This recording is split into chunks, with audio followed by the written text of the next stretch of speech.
यहाँ पे इस डेटा को समझिए, एक सेल में नाम है और दूसरे सेल में उसका टाइटल है, ठीक है ना। यानी कि एक कॉलम में नाम है, दूसरे कॉलम में उसका टाइटल है। अब आपसे कहा जाए, ठीक है ना, आपसे कहा जाए कि दोनों को एक ही कॉलम में कर देना है, ठीक है। तो कैसे कीजिएगा? एक तो तरीका यह है कॉपी पेस्ट कीजिएगा। तो बारी बारी से कितना कॉपी पेस्ट कीजिएगा, काफ़ी टाइम लगेगा उसमें, ठीक है ना। अब ये तो मान लिया 5 डेटा है, यहाँ पे 5 रो है, तो आसानी से कर लीजिएगा। यदि 400-500 हमारा डेटा हो, 400-500 रो हो, तब कैसे कीजिएगा? तो प्रॉब्लम है फिर। तो उसके लिए हम क्या यूज़ करेंगे? Concatenate is equal to CON, देखिए यही वाला, ठीक है। तो क्या करता है, 2 टेक्स्ट को एक साथ ज्वाइंट कर देता है। ये 2 टेक्स्ट या 3 टेक्स्ट जितना भी हो उसको एक साथ ये ज्वाइंट कर देता है, मिला देता है। तो कैसे? तो इसको सेलेक्ट कर लीजिए, ठीक है। उसके बाद कॉमा दीजिए, उसके बाद इसको सेलेक्ट कर लीजिए, देन ब्रैकेट क्लोज। तो ध्यान दीजिएगा, यहाँ पे इसको मिला दिया ना, दोनों को एक साथ ले आया, ठीक है। अब कुछ नहीं करना है, बस इसी को ड्रैग एंड ड्रॉप कर लीजिए। तो यहाँ पे जो भी ये दोनों कॉलम में डेटा था, ये एक कॉलम में आ चुका है। लेकिन कहीं कहीं पे ध्यान दीजिएगा, जैसे पंकज शर्मा में पंकज और शर्मा के बीच में कोई स्पेस नहीं है, इसमें आ गया, इसमें नहीं आया। तो सब में आ जाए, ऐसा करने के लिए क्या कीजिए, उसके लिए इसको एडिट कीजिए और यहाँ पे क्या कीजिए, यहाँ पे E5 तो है ही हमारा सिलेक्टेड, ठीक है ना। उसके बाद क्या कीजिए, डबल कोट स्टार्ट कीजिए, ठीक है। एक स्पेस दीजिए, फिर से डबल कोट, मतलब बीच में एक स्पेस हमारा पड़ जाएगा ऐसा करने से, ठीक है। उसके बाद टेक्स्ट 3 में ये हमारा टेक्स्ट 1 हो गया, टेक्स्ट 2 हो गया, और टेक्स्ट 3 में हम कुमार को यानी कि F5 को डाल देंगे। उसके बाद ब्रैकेट क्लोज कीजिए। अब इसको हम ड्रैग एंड ड्रॉप करेंगे, तो देखिए सबके बीच में एक एक स्पेस पड़ चुका है ना, ठीक है। तो यदि स्पेस आ जाए तब तो ठीक है, और नहीं आए तो इस तरह का हम यूज कर लेंगे। कोई दिक्कत है यहाँ तक? नहीं ना। आगे बढ़े।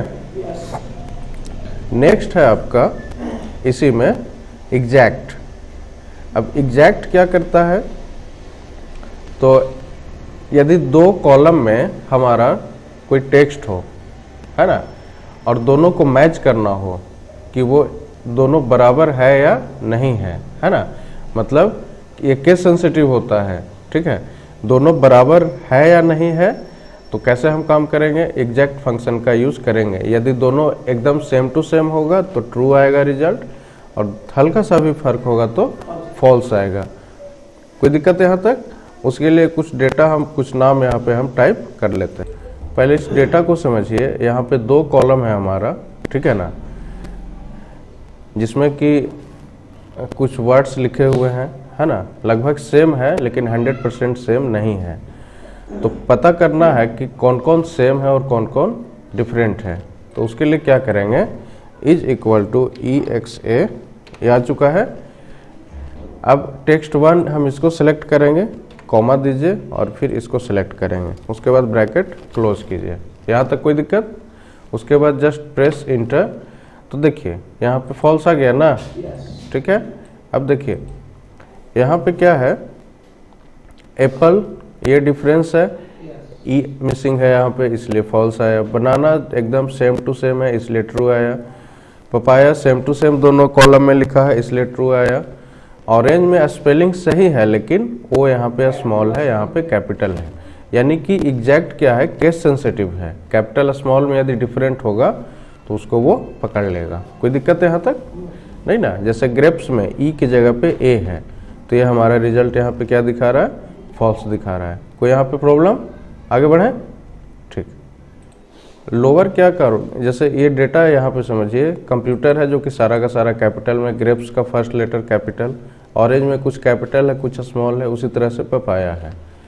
तो लोअर फंक्शन क्या करेगा, जितने भी, है ना, लेटर्स होंगे, और जो कैपिटल में होंगे उसको स्मॉल में वो कन्वर्ट कर देगा।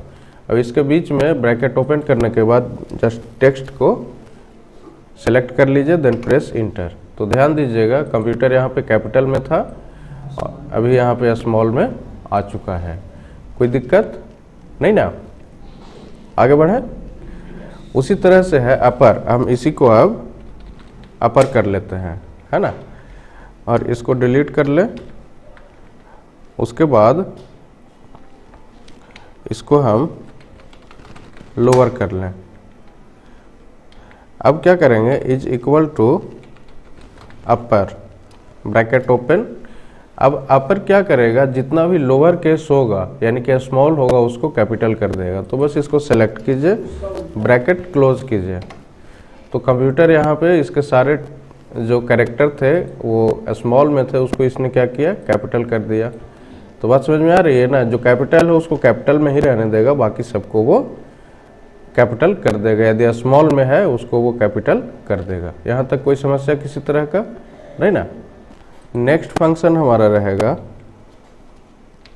लेफ्ट, ठीक है। अब लेफ्ट क्या करेगा, जैसे हम कोई यहाँ पे कोई वर्ड जैसे कंप्यूटर टाइप कर लिया, ठीक है। अब इसको इक्वल टू प्रेस करके हम लेफ्ट से शुरू करते हैं, ब्रैकेट ओपन किए। तो और यहाँ पे सबसे पहले क्या आ रहा है, टेक्स्ट। तो इसको सेलेक्ट किया, है ना। उसके बाद नंबर ऑफ कैरेक्टर्स, यानी कि मान लिया हम 3 कैरेक्टर यहाँ पे लेते हैं, तो क्या करेगा कि लेफ्ट साइड से 3 कैरेक्टर को ये लिख देगा, वहाँ पे रहने देगा, ठीक है। जैसे यहाँ पे हमने क्या आर्गुमेंट क्या दिया, 3 कैरेक्टर लेफ्ट साइड से हमारा रहे। तो लेफ्ट हमारा ये वाला है, ये वाला क्या, ये वाला कौन सा पार्ट है, लेफ्ट है, ठीक है ना। तो लेफ्ट साइड से 3 कैरेक्टर यहाँ पे डिस्प्ले कर दिया ना। बात समझ में आ रही है। इसको दोबारा समझिए, is equal to LEFT bracket open. अब टेक्स्ट हमारा ये है, ठीक है, कॉमा दीजिए। अब नंबर ऑफ कैरेक्टर्स, कितना कैरेक्टर, मान लिया 5 दे दिया, तो लेफ्ट साइड से 5 कैरेक्टर वो वहाँ पे शो करेगा। ब्रैकेट क्लोज कीजिए। तो COMPU 5 कैरेक्टर होता है ना, कोई दिक्कत है यहाँ तक। तो लेफ्ट समझ गया पूरी तरह से। इसी में हम देखेंगे राइट। तो राइट क्या काम करेगा, राइट साइड से जितना नंबर ऑफ कैरेक्टर हम वहाँ पे आर्गुमेंट में देंगे, ठीक है ना, उतना कैरेक्टर वहाँ पे डिस्प्ले करेगा। जैसे equal to RIGHT bracket open, text हमारा ये है, ठीक है, कॉमा दीजिए और नंबर ऑफ कैरेक्टर मान लिया 3 देते हैं, ठीक है ना। 3 कैरेक्टर वो डिस्प्ले करेगा। तो कौन सा होना चाहिए, TER। बात समझ गया। यहाँ पे यदि इसको चेंज करके 4 कर दें या 6 कर दें तो MPUTER, यहाँ तक कोई समस्या